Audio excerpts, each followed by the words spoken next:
sweet holiday haul. If you're wondering whether that new game you just got is fine fun for the whole family, or maybe just for after the kids go to bed, you're not alone.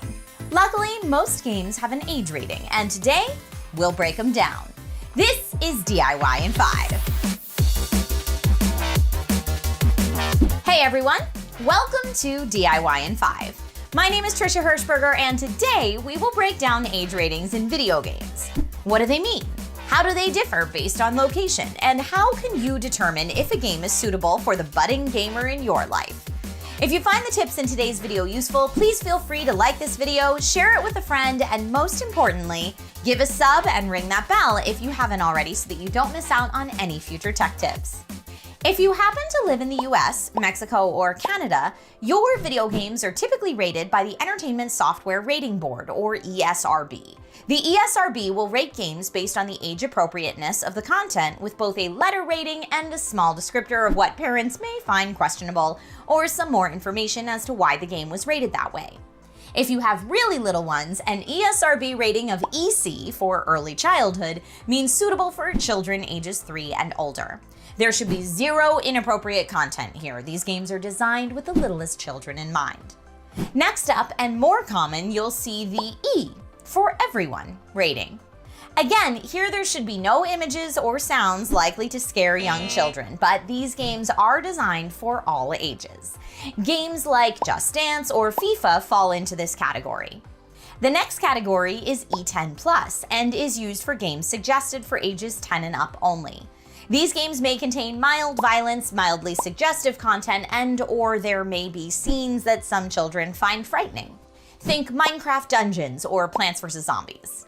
As gamers get a bit older, you may find yourself looking at games rated T for teen, which the ESRB classifies as ages 13 or above.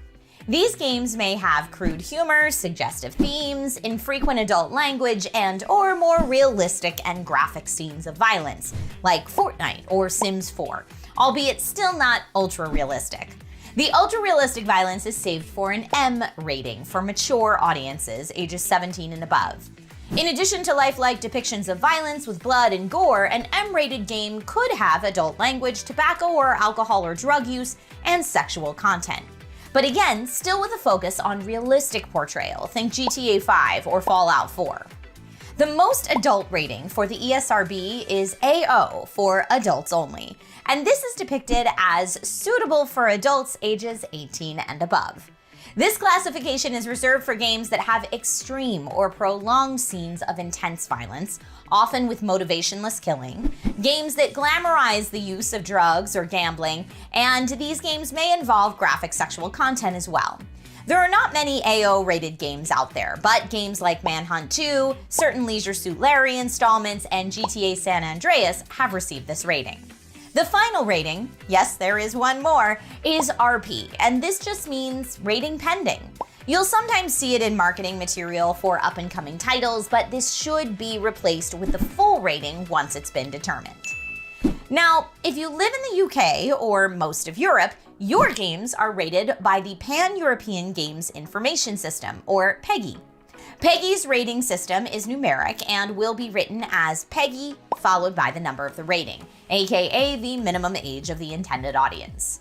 PEGI 3 is the lowest rating for games that are suitable for everyone with no use of sounds or imagery that would scare young children.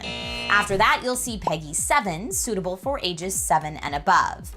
PEGI 7 games may contain mild forms of non-realistic or cartoon violence or some scenes that small children may find frightening, like Plants vs. Zombies. The next rating is PEGI 12 for ages 12 and over, potentially containing more realistic forms of violence or mild sexual situations like The Sims or Fortnite. Now, when you get into the teenage year ratings, you've got PEGI 16 for games with realistic depictions of violence, adult language, drug, alcohol, and tobacco use, and sexual content. And then you've got PEGI 18 for games deemed to have extreme levels of violence, motiveless killing, glamorization of drugs, gambling, sexual activity, etc. In fact, if a game teaches you how to gamble in a realistic way, that alone is enough for a PEGI 18 rating. Games like WWE 2K22 are rated PEGI 16, while GTA, the trilogy, and Elder Scrolls V are both rated PEGI 18. PEGI ratings will also normally show some descriptor as to the adult content contained within the game which led to the rating. Now, it's important to note that these age ratings only deal with the age appropriateness of the content and not the difficulty of the game. For example, Ori and the Blind Forest is a beautiful game, but very challenging, and it's rated E for everyone. Maybe best for determining whether a game is appropriate to watch while older siblings or parents play?